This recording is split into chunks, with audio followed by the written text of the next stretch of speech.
Assalamualaikum Bu. Waalaikumsalam. Oh ya, silakan masuk, Mbak. Baik Bu. Mari silakan duduk. Terima kasih Bu. Oh ya, apakah posisi duduknya sudah merasa nyaman? Kalau belum nyaman, atur posisi duduk senyaman mungkin ya. Atau mungkin ini kondisi suhu di ruangan ini. Mungkin terlalu dingin atau kurang dingin. Mbak bisa bilang aja ke ibu, nggak usah sungkan ya. Anggap aja ini rumah sendiri. Bagaimana, Mbak? Saya atur posisi saya dulu ya Bu ya. Silakan. Gini nggak apa-apa ya? Ya, senyamannya aja, Mbak. Sudah nyaman Bu posisi duduk saya, dan suhu kondisi di ruangan ini menurut saya sih sudah pas ya, tidak terlalu panas, tidak terlalu dingin, dan apa ya, saya sudah merasa nyaman banget kok di sini. Dan eh, suasana di ruangan ini juga kondusif gitu, tidak rame gitu, dan ya pokoknya membuat saya nyaman gitulah Bu, yang udah suhunya juga sudah mendukung sekali gitu Bu. Oh, syukurlah kalau begitu. Oh ya, ngomong-ngomong ibu ini bicara dengan Mbak siapa ya? Nama saya Dewinta Bu. Oh, Mbak Dewinta. Perkenalkan, nama Ibu Bu Dewanti. Mbak Dewinta bisa panggil Bu Dewa aja, enggak apa-apa Bu Dewa. Oh ya Bu, Ibu aja ya. Ya, Ibu, ya terserah enggak apa-apa. Oh ya, bagaimana Mbak Dewinta kabarnya hari ini? Alhamdulillah kabar baik Bu. Syukurlah kalau begitu. Kalau Ibu boleh tahu nih ya, kesibukannya Mbak Dewinta itu apa aja ya? Kesibukan saya ya kuliah Bu, karena lagi pandemi jadi kuliah dialihkan ke online semuanya. Dan gak hanya kuliah sih, saya rasa kerja pun ya ada yang online, terus sekolah pun ya online gitu, jadi semuanya online ya, serba online gitu. Ya itu sih Bu ya, banyak tugas juga ya pastinya yang harus saya kerjakan, karena kan ya sebagai mahasiswa ya sudah sewajarnya dan sudah sepatutnya untuk melaksanakan atau mengerjakan tugas-tugas dari dosen gitu. Dan saya juga tidak lupa sama pekerjaan rumah kok Bu. Saya sebisa mungkin membalance atau menyeimbangkan antara pekerjaan sebagai mahasiswa, yaitu belajar, dengan pekerjaan rumah, dengan mengerjakan pekerjaan rumah tadi. Jadi ya gitu Bu, seimbang lah gitu. Ya benar sekali Mbak Dewinta. Jadi Mbak Dewinta di sini tuh nggak yang apa ya, melupakan kewajiban Mbak Dewinta sebagai seorang mahasiswa dan juga sebagai anak juga. Jadi itu benar Mbak Dewinta, bagus sekali Mbak Dewinta, masih istilahnya kayak masih memikirkan juga pekerjaan rumah gitu, bantu orang tua juga. Pertahankan ya Mbak Dewinta. Iya Bu. Oh ya, pesen ibu nih Mbak Dewinta, kan pasti apa ya, ada fasenya juga Mbak Dewinta itu dimana keluar rumah kan. Nah, pesen ibu itu Mbak Dewinta itu kalau keluar rumah jangan lupa ya untuk mematuhi protokol kesehatan dengan cara ya 3M tadi, mencuci tangan, menggunakan masker, dan selalu apa ya, safety juga lah istilahnya dengan kondisinya Mbak Dewinta, biar Mbak Dewinta tetap sehat juga, biar nggak terkena virus corona juga. Pokoknya jangan lupa mencuci tangan tuh yang paling penting Mbak Dewinta, atau Mbak hand sanitizer seperti itu. Oh iya, pesan ibu juga kan Mbak Dewinta kan ini tadi Mbak Dina bilang kuliahnya kan online ya, nggak cuman kuliah aja yang online, semuanya juga, termasuk ibu juga ya, apa online juga apa kerjanya. Jadi pesan ibu, Mbak Dina kan sebagai mahasiswa tuh Mbak Dina jangan sampai apa ya, melupakan lah gitu, melupakan kewajiban Mbak Dina sebagai seorang mahasiswa. Ya mungkin ini berhubung lagi pandemi ya, jadi kuliahnya stay at home. Ibu pingin tuh Mbak Dinta tuh jangan males-malesan gitu kalau kuliah. Mbak Dinta tuh ya tetap memperhatikan apa yang diucapkan dosen, apa yang diberikan materi, perhatikan materi yang diberikan dosen. Jadi jangan seenaknya gitu mentang-mentang apa itu kuliah online Mbak Dinta itu tidurnya sampai malam begadang gitu, nggak ngerjain tugas. Jangan sampai seperti itu ya Mbak. Ya pokoknya itu ya jangan melupakan kewajiban sebagai mahasiswa lah, seperti itu. Iya Bu, saya kalau keluar nih, saya kalau hanya ada urgen aja sih. Kayak misalnya kebutuhan rumah habis gitu, saya baru ke minimarket terdekat gitu, dan saya ya pakai masker Bu, ya mencuci tangan juga kalau habis keluar, saya bawa hand sanitizer kemanapun saya pergi.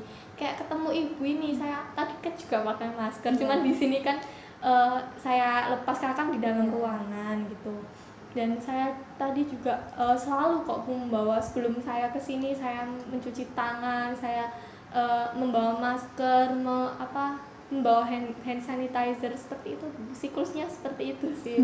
Karena ya kan kepentingan kita juga ya, demi kepentingan kita dan demi kesehatan kita juga, karena kan kalau kitanya aja lalai, kitanya mengabaikan protokol kesehatan kan malah berimbas pada diri kita dan orang lain terdekat kita gitu. Dan kalau untuk perkuliahan sih saya mengikutinya dengan aktif ya, dengan baik juga ya. Saya nggak males-malesan sih Bu ya, meskipun kuliah di rumah tapi saya nggak istilahnya kayak tidur nggak dipol-polin gitu, tidur nggak kayak nggak begadang gitu, enggak sih Bu. Saya kayak sebisa mungkin memanage waktu saya dengan baik gitu, antara kuliah, antara mengerjakan tugas, antara mengerjakan pekerjaan rumah, seperti itu. Saya ya harus disyukuri aja ya Bu ya, memang kondisinya seperti ini ya, mau bagaimana lagi. Kita kalau males-malesan ya malah nggak baik juga buat kita gitu. Makanya kita berdoalah biar corona itu cepet hilang, biar kita tuh nggak kemana-mana itu dihantui dengan penyakit ini. Jadi semoga corona ini cepet berlalu, biar kita tuh bisa hidup normal, nggak yang selalu pakai masker lagi kemana-mana. Ya ngap Bu ya juga kan kalau pakai masker ya. Ya semoga lah cepat berlalu corona ini. Iya Bu. Iya Mbak Dinta, di sini pasti ada yang ingin diobrolin nih sama Ibu. Iya Bu, saya ingin sharing atau bahasa umumnya tuh konsultasi nggak sih Bu? Kalau di dunia konseling itu namanya bukan konsultasi ya Mbak, melainkan proses konseling. Proses konseling ya Bu. Jadi berarti melakukan proses konseling gitu ya Bu ya? Iya Mbak. Iya. Oh iya, apakah Mbak Dinta sebelumnya pernah melakukan proses konseling? Belum pernah sih Bu, cuman pernah dengar istilah konseling itu waktu sekolah, waktu zaman sekolah sih. Itu ada sih kan konseling gitu, guru bimbingan konseling seperti itu kan. Nah, apakah Mbak Dinta belum pernah gitu melakukan gitu? Belum pernah Bu. Konsultasi. Melakukan proses konseling dengan guru BK waktu itu belum pernah? Belum pernah sih, kayak ya kan kalau di sekolah-sekolah gitu kan yang bermasalah aja ya. Iya, kayak identik dengan orang-orang yang bermasalah gitu. Jadi kayak yang telat gitu, kayak yang nggak mematuhi peraturan sekolah gitu baru masuk ruang BK. Iya emang seperti itu kok. Kalau di sekolah-sekolah itu biasanya guru BK itu menangani orang yang kayak gitu bermasalah. Berarti Mbak Dinta di sini waktu dulu tuh SMA nggak pernah mengalami masalah ya, sehingga nggak pernah melakukan proses konseling. Iya gitu sih Bu. Berarti belum pernah ya Mbak ya. Ya akan Ibu jelaskan terlebih dahulu ya, apa sih proses konseling itu. Jadi proses konseling itu adalah upaya bantuan yang dilakukan oleh seorang konselor untuk konselingnya. Jadi di sini Ibu itu dikatakan sebagai konselor dan Mbak Dinta ini dikatakan sebagai konseling. Nah, untuk tugasnya konselor sendiri itu apa ya Bu? Konselor itu sebagai fasilitator atau sebagai orang yang memfasilitasi Mbak Dinta dalam mengungkapkan apa yang Mbak Dinta alami. Misalnya kan Mbak Dinta kan pastinya di sini tuh ada masalah kan. Nah, ini seorang konselor itu tugasnya apa? Membantu mengarahkan dan membantu mencari jalan keluar dari permasalahan si konselingnya.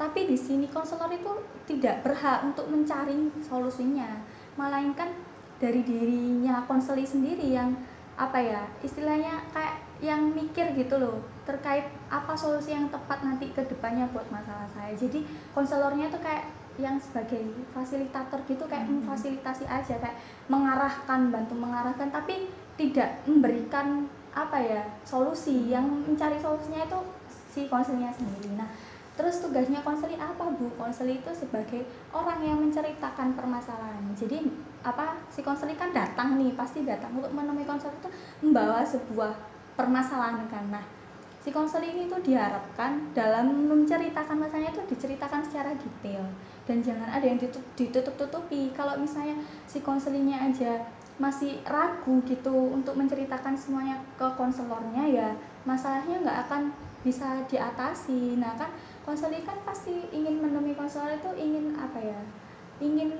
bangkit gitu loh dari permasalahannya. Nah kalau misalnya dari diri konselingnya aja nggak mau terbuka, nah gimana konselor bisa membantu? Nah gimana konselor bisa membantu mencari solusi gitu dari permasalahan Mbak Dinta? Nah orang konselingnya aja pasif. Kalau konselingnya pasif ya kita dapat infonya dari siapa gitu loh. Jadi diharapkan di dalam proses konseling itu konselingnya itu ya harus aktif gitu biar ya bisa teratasi gitu masalahnya seperti itu Mbak Dinta. Apakah sudah paham? Ya sudah paham Bu. Ya di dalam proses konseling itu dibatasi oleh waktu Mbak Dinta. Jadi ada durasinya itu sekitar 30 sampai 45 menit. Nah, Ibu tawarkan nih kepada Mbak Dinta ini ingin melakukan proses konseling selama berapa menit nih? 30 menit saja sih Bu menurut saya. Oke, 30 menit ya. Ya udah, dan di dalam proses konseling itu juga diadakan berapa pertemuan Mbak Dinta. Jadi berapa pertemuan itu nanti apa ya istilahnya, kalau misalnya di dalam pertemuan pertama ini Mbak Dinta tuh kayak masih bingung untuk mencari jalan keluar dari permasalahan Mbak Dinta, nah itu akan bisa diatur di dalam pertemuan berikutnya. Nah itu bisa kita atur kalau misalnya Mbak Dinta ingin sekiranya masih belum bisa menemukan solusi, nah bisa mengadakan pertemuan lagi dengan Ibu. Jadi bisa kita, gitu ya, bisa kita atur gitu jadwalnya untuk harinya gimana, seperti apa itu Kak akan bisa diatur, dan Mbak Dinta bisa calling Ibu lagi. Misalnya Mbak Dinta kayak masih merasa ragu gitu, masih belum mencari jalan keluar dari solusinya Mbak Dinta bisa bilang ke Ibu. Jadi akan kita adakan pertemuan berikutnya.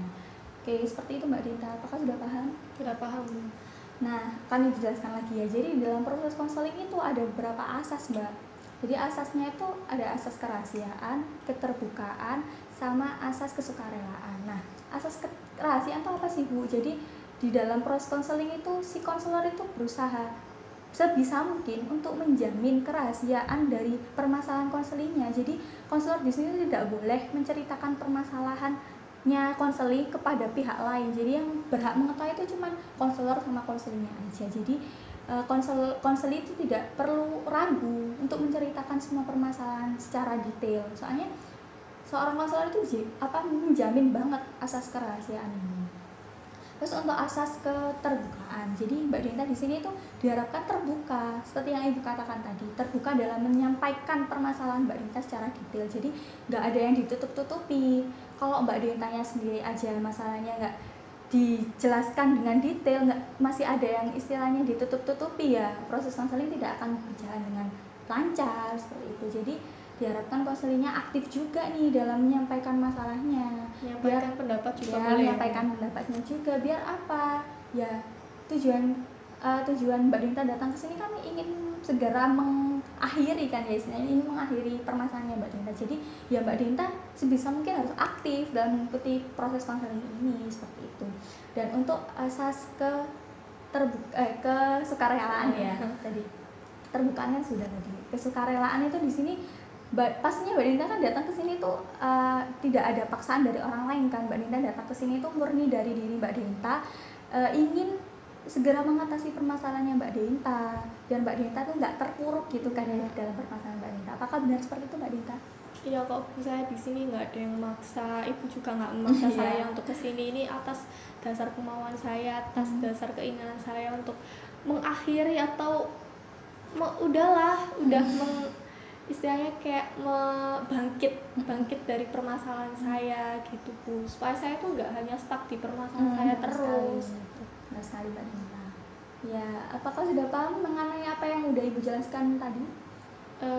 Sudah sih Bu, tapi saya masih agak ragu nih Bu tentang asas kerahasiaannya.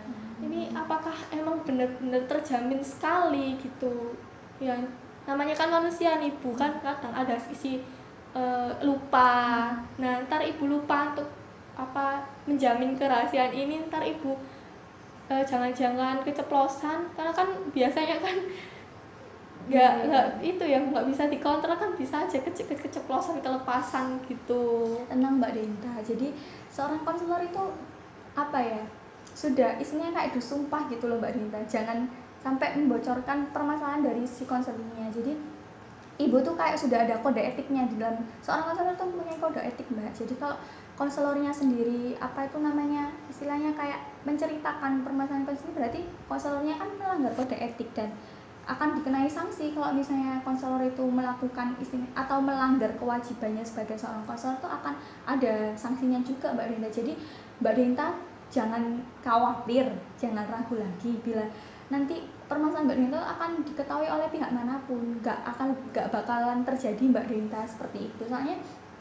selama ibu menangani kasus itu nggak pernah ada yang ibu bocorkan permasalahan si konselingnya. Jadi Mbak Dinta nggak perlu khawatir, nggak perlu ragu lagi untuk menceritakan permasalahan Mbak Dinta, karena ya itu tadi, ibu itu sudah ada kode etiknya, seorang konselor sudah ada kode etiknya. Kalau dilanggar kan ya pasti akan mendapatkan sanksi seperti itu. Bagaimana Mbak Dinta, apakah masih ragu? Kalau Mbak Dinta masih ragu dan masih kurang yakin untuk apa ya istilahnya mengatasi permasalahannya Mbak Dinta, ya proses konseling berjalan sampai di sini saja Mbak Dinta. Soalnya proses konseling nggak akan berhasil jika ada salah satu pihak itu yang ragu seperti itu.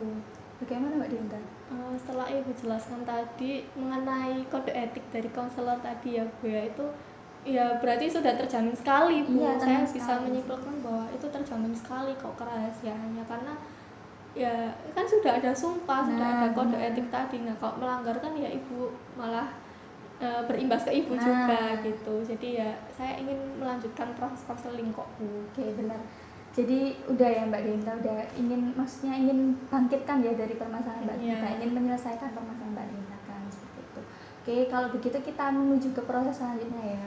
Nah, sekarang Mbak Dinta boleh menceritakan sih apa yang saat ini sedang mengganjal gitu, apa permasalahan yang saat ini sedang menghantui Mbak Dinta. Sekarang Mbak Dinta boleh menceritakan, silakan. Jadi gini Bu, saya tuh tipikal orang yang nggak mudah untuk menolak.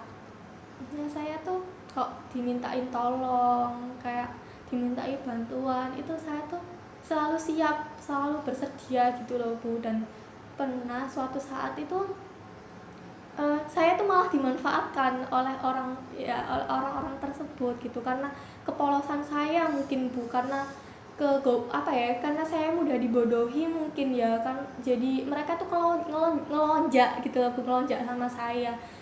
Jadi saya ini pertama kali minta tolong itu saya turutin, terus besoknya tuh malah nggak ada obat dianya, malah keseringan dan malah kelewatan gitu loh Bu. Kayak udah nggak malu lagi, urat malunya tuh kayak udah putus gitu loh Bu. Kayak yang malah merugikan saya gitu loh Bu, malah yang membuat saya tuh malah terbebani, yang membuat saya tuh malah yang mikir penuh, dianya malah enak-enakan gitu loh Bu. Nah saya tuh akibat kepolosan saya tadi tuh sehingga saya tuh sering sekali dimanfaatkan oleh orang-orang tersebut. Bahkan saya sendiri pun kalau misalnya nih lagi ada tugas gitu, nah teman saya minta tolong buat temenin, ayo dong temenin aku buat beli-beli ini. Nah itu saya tuh mengiyakan gitu loh Bu, mengiyakan dia, dan saya tuh malah lupa sama kewajiban saya, malah tugas saya. Ada tugas gitu. Iya, malah saya pernah gitu Bu, kayak gitu pernah. Dan sampai sekarang pun saya juga masih terlalu mudah untuk dibodohi, terlalu mudah untuk dimanfaatkan, dijadikan boneka gitu loh Bu sama mereka seperti itu Bu. Nah, jadi kurang rangkum ya. Jadi di sini tuh Mbak Lina tuh kayak apa ya, istilahnya tuh nggak bisa nolak ajakan teman gitu kan ya. Jadi Mbak Dinta tuh orangnya nggak enakan kan ya. Kalau dibutuhkan teman tuh Mbak Dinta tuh selalu siap sedia. Ini 100% tuh Mbak Dinta itu iya gitu kan. Nah, jadi alhasil dari apa sifatnya Mbak Dinta yang tidak bisa menolak itu tadi, Mbak Dinta tuh kayak merasa dimanfaatkan oleh teman-temannya Mbak Dinta tadi dengan kepolosannya Mbak Dinta ya. Kalau diajak itu pasti iya, ngajak Dewinta aja, Dewinta lo mesti bisa kok, mesti iya, dan gak pernah nolak dianya. Jadi kayak dimanfaatkan gitu kan ya Mbak Dewinta, seperti itu kan. Oh iya, Mbak Dewinta tuh pernah nggak sih maksudnya kayak bilang gitu secara langsung ke mereka, istilahnya menolak dengan halus-halus gitu, pernah nggak sih Mbak Dewinta? Iya, saya tuh gini loh Bu, kalau misalnya saya tuh udah misalnya nggak bisa, kalau mereka minta tolong dong temenin aku gini loh, nggak bisa, aku mau ngerjain ini kayak saya tuh bikin alasan gitu loh Bu. Tapi saya tuh nggak bisa nolak dia, karena ya dia tuh kayak selalu ngerayu saya, selalu kayak memelas gitu loh Bu, apa kayak pasang muka yang ya kasihan gitu loh. Saya tuh tipikal orang yang nggak suka kalau ada orang itu yang memelas ke saya gitu loh, jadi saya tuh selalu turutin dia gitu loh Bu. Saya tuh kayak nggak tegaan orangnya kalau menolak. Nah kalau saya menolak gini ntar kamu gimana gitu, kayak gitu loh. Saya tuh ayolah, aku nggak ada temen lagi loh selain kamu masa tega sih nggak mau nemenin aku, katanya kita sahabatan malah kayak ungkit-ungkit gitu loh Bu. Dan saya tuh malah nggak tega kalau merekanya yang sudah memelas ke saya tuh hati Hello Kitty gitu loh Bu. Saya tuh selalu mengiyakan dia, dia bahkan ya itu yang membuat saya sendiri terbebani sebenarnya gitu. Jadi yang sebelumnya Mbak Dinta kayak sudah, aku gak bisa loh, aku ada gini ada gini, kayak sudah Mbak bikin Dinta alasan. sudah bikin alasan, tapi Mbak Dinta tuh kayak langsung terhanyut lagi gitu dengan ekspresi wajah memelasnya temannya Mbak Dinta itu tadi kan ya. Jadi Mbak Dinta mau nggak mau jadi nggak bisa nolak kan, seperti itu. Jadi Mbak Dinta di sini tuh iya yang bener apa yang dikatakan Mbak Dinta sendiri. Mbak Dinta tuh terlalu polos gitu sehingga kayak bisa dimanfaatkan gitu oleh teman Mbak Dinta. Nah pernah nggak sih gitu apa ya, temennya Mbak Dinta gitu, Mbak Dinta tuh pernah bilang, kamu loh masa kamu tok sih yang kayak gini, aku kan ya juga punya kesibukan gitu. Pernah nggak sih Mbak Dinta kayak bilang seperti itu ke temennya Mbak Dinta? Kayak kan tadi Mbak Dinta sudah mencari alasan nih, kayak maksudnya tuh kayak Mbak Dinta tuh biar dia tuh nggak mikir dia doang yang sibuk, padahal aku sendiri tuh juga sibuk gitu. Gitu pernah nggak sih Mbak Dinta kayak gitu? Ya saya tuh kayak sudah pernah menolak dia, nah tapi itu kayak oh ya udah kok kamu nggak bisa, tapi besoknya dia tuh berulah lagi gitu loh Bu. Jadi emang saya tuh bener-bener nggak bisa, misalnya kayak baru saya misalnya sakit atau misalnya saya ada keperluan sama keluarga saya gitu, istilahnya kayak emang bener-bener dia udah nggak bisa untuk minta bantuan saya, ya dia kayak ya udahlah gitu, kayak gitu pernah sih. Cuman besoknya atau ganti hari lagi tuh dia berulang lagi kumat lagi kayak yang membodohi saya lagi gitu loh Bu. Ya saya tuh nggak bisa ngelihat orang nggak bisa ngelihat orang susah tuh, saya tuh paling nggak bisa. Saya tuh selalu saya tuh selalu nggak tegan kalau ngelihat mereka tuh memelas ke saya gitu loh Bu. Ya udah ayo saya temenin, ayo kamu mau kemana sih, ayo aku temenin kayak gitu Bu.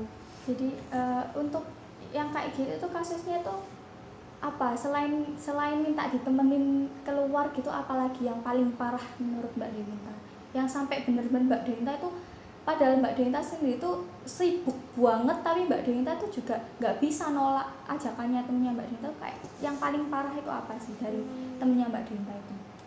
Ya dia tuh kayak selalu mengungkit, ini loh Bu, kamu loh kok nggak mau bantu sih, kita loh sahabatan kayak gitu, aku loh orang yang paling deket sama kamu kan, kita kan udah janji kayak susah seneng bareng.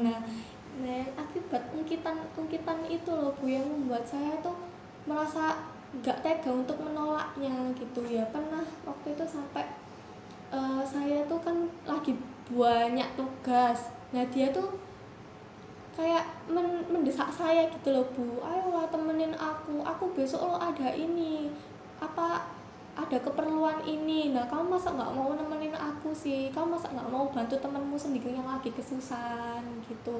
Nah padahal ya tugas saya juga banyak dan saya pun sering juga gitu loh bantu tugas dia Bu. Bahkan dia tuh kayak yang enak-enakan, jadi Mbak Dinta yang mengerjakan iya saya yang gitu. mengerjakan. Dan kalau misalnya lagi ada janji gitu buat kerja kelompok lah atau apa gitu, dia tuh yang kan butuh saya ya Bu ya, seharusnya kan kalau butuh saya tuh kan ya dia itu datang tepat waktu lah atau tidak mempelkoto saya terus gitu. Nah saya tuh kayak dijadiin boneka terus gitu loh Bu sama dia, kayak yang saya tuh selalu rajin, saya tuh yang selalu semangat kalau apa bantu dia, sedangkan kalau misalnya saya lagi butuh dia aja dia nggak bisa, oh maaf ya gitu. Jadi saya kayak nggak impas gitu loh, nggak ada simbiosisnya gitu loh Bu. Nah itu tuh saya sadar kalau saya kayak gini terus ya saya akan dibodohi terus-terusan gitu.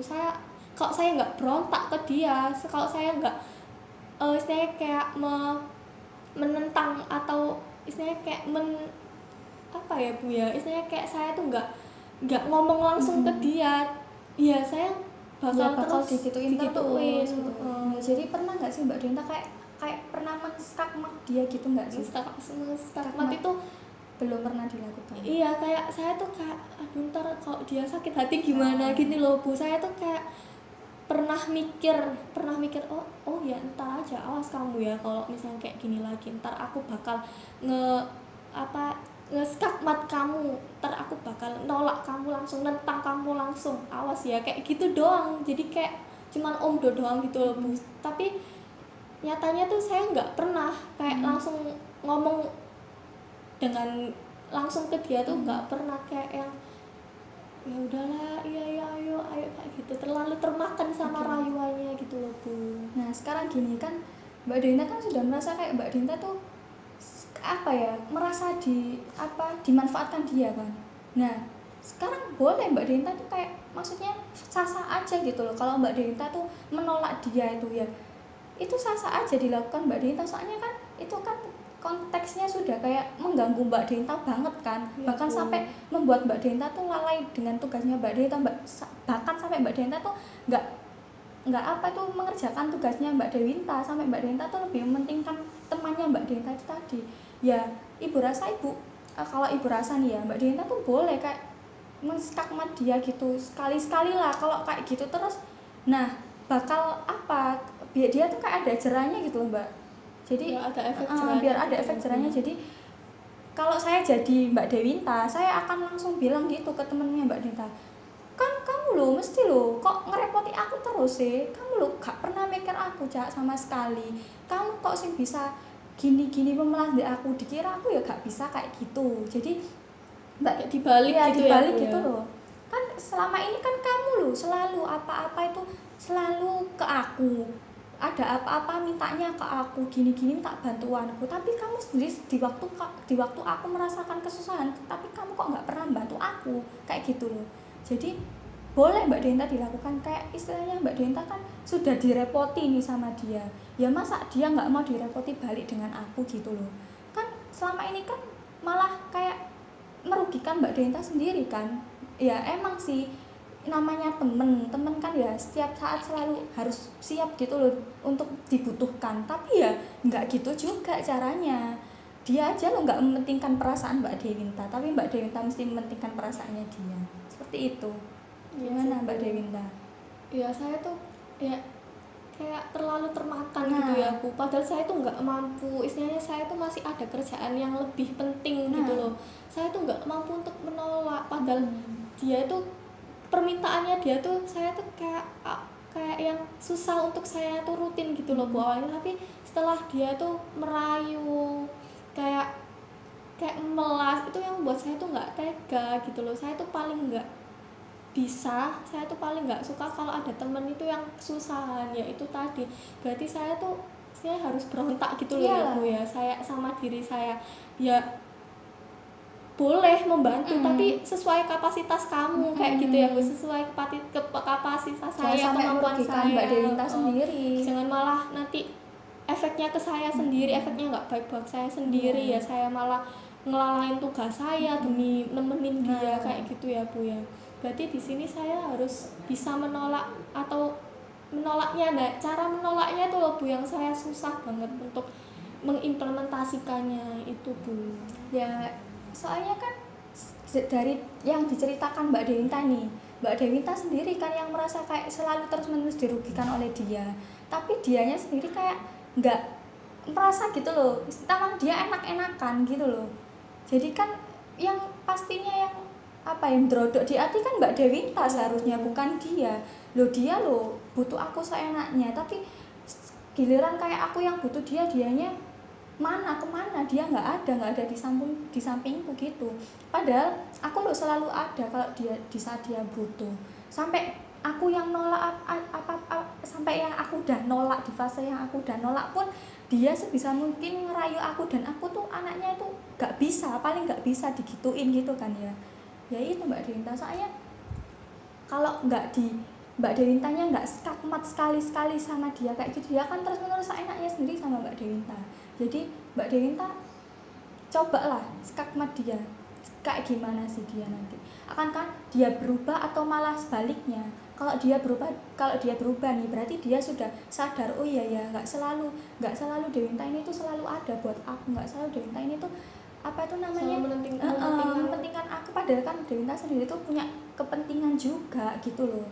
Jadi saya tuh kayak istilahnya kayak ngomong baik-baik gitu ya Bu ya sama dia, ngomong kayak istilahnya kayak saya tuh ya biar kamu tuh loh apa ya teman ya, aku emang teman kamu tapi aku juga ada kepentingan lain, jadi kayak berbicara empat mata gitu ya, kayak ya ngomong dengan keadaan saya yang sebenarnya, dengan kapasitas saya gitu, kayak aku udah nggak mampu ya mohon maaf gitu kalau misalnya aku nggak bisa bantu kamu. Jadi ya seperti itu ya Bu, jadi saya tuh kayak yang melatih untuk berkata nggak bisa gitu, sorry gitu, kayak maaf, kayak ya gitu ya Bu ya. Jadi emang harus ada niat dari diri saya sendiri, harus ada kemauan saya. Kalau emang sekiranya saya mampu ya saya bantu, kalau sekiranya itu emang udah nggak bisa keterlaluan lah, udah nggak bisa saya tolerir, ya udah saya menolaknya aja dengan halus ya yang nggak menyakitkan dia hati lah kata-katanya ya nggak menyakitkan hati dia, karena ya saya tuh kayak tekanan gitu loh Bu, tekanan batin gitu loh, saya tuh dibuat dibuat repot sama dia terus gitu loh, bahkan saya tuh sampai lupa sama kewajiban saya tadi itu, dan saya tuh kayak antara pikiran saya tuh yang nggak tegaan, antara saya sebagai orang yang nggak tegaan, tapi dia tuh malah menjadiin saya tuh bonekanya dia terus, saya tuh jadi dimainin, dimanfaatin, jadikan robot sama dia gitu, padahal saya nggak mampu, padahal itu permintaannya nggak sesuai sama kapasitas saya gitu, tapi dia tuh kayak masih aja kayak gitu ya. Sekali-sekali coba nggak digituin, soalnya apa ya, kalau Mbak Dewintanya sendiri kayak ngalor ngidul ngikutin dia ya, ngikutin alur ya, malah dianya malah memanfaatkan saya terus, dianya akan kayak semena-mena gitu sama Mbak Dewinta, malah bisa jadi nih kedepannya malah dia semakin menjadi-jadi. Jadi ya harus ada kayak saya sisi berontaknya gitu. Mbak Dewinta gitu.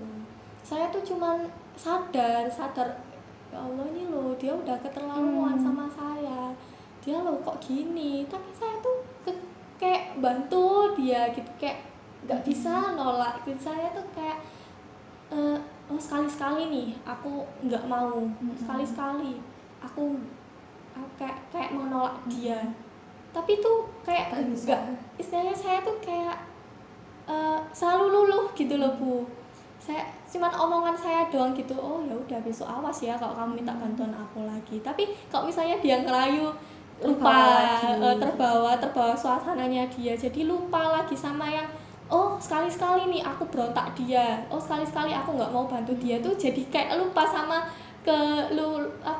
keluguannya dia, kerayuannya dia tadi, rayuannya dia ke aku itu loh Bu, ke saya itu yang membuat saya tuh jadi susah untuk menolak, yaitu antara pikiran dengan action saya tuh berbanding tuh nggak sama gitu loh, nggak seimbang, sehingga pikiran saya tuh atau sayanya itu yang selalu menolak, tapi kesadaran diri saya yang kamu loh kayak gini, kamu udah kelewatan, itu kayak udah lupa gitu sama itu, jadi saya tuh terlalu termakan sama itu dia rayuannya dia tadi itu.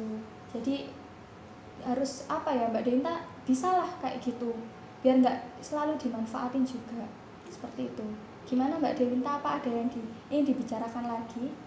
Menurut saya sudah sih Bu, saya harus bisa mengolah kata-kata aja kalau misalnya menolak dia, kayak aku loh udah nggak mampu, maaf ya, kayak yang nggak menyakiti hati dia gitu loh. Pokoknya sebisa mungkin dikasih pengertian lah gitu, kamu jangan seenaknya gini-gini ke aku, pokoknya ya itu jangan sampai menyinggung juga, tapi Mbak Dewinta sendiri ya jangan sampai lagi ke bawah arus gitu, ke bawah arusnya dia seperti itu. Oke, Ibu rasa Mbak Dewinta bisa kok melakukannya kalau Mbak Dewinta itu sudah niat kan, Mbak Dewinta kan dari awal sudah pingin nggak lagi kayak kemakan rayuannya dia lagi kan. Jadi ya itu tadi sebisa mungkin Mbak Dewinta bisalah untuk mengatur itu semua. Nah, Ibu yakin Mbak Denta berhasil dan Iya. teman Mbak Denta sadar nanti ke depannya. Amin Bu. Oke, kalau begitu Ibu akhiri aja ya ini pertemuannya. Saya Ibu rasa sudah 30 menit lebih nih bincang-bincangnya dengan Mbak Denta ini. Iya, nggak nyangka ya Bu Iya. ya. Ya, saya terima kasih juga Ibu sangat berterima kasih dengan Mbak Denta karena Mbak Denta di sini sangat aktif sekali untuk menyampaikan pendapatnya, dan Mbak Denta juga sudah, Ibu rasa sudah bisa lah untuk mencari jalan keluarnya permasalahannya Mbak Denta itu. Mbak Denta sudah mampu gitu loh. Iya Bu, saya juga butuh bantuan Ibu juga nanti. Iya. Misalnya saya kalau ke bawah arus, saya harus kayak gimana lagi, nanti saya minta bantuan Ibu. Iya, siap Mbak Denta. Oke, kalau begitu Ibu akhiri ya pertemuannya. Iya Bu, saya yang berterima kasih juga ya, sama sama-sama Mbak Denta. Oke, kalau begitu Assalamualaikum warahmatullahi wabarakatuh. Waalaikumsalam warahmatullahi wabarakatuh. Saya pamit dulu ya Iya. Bu.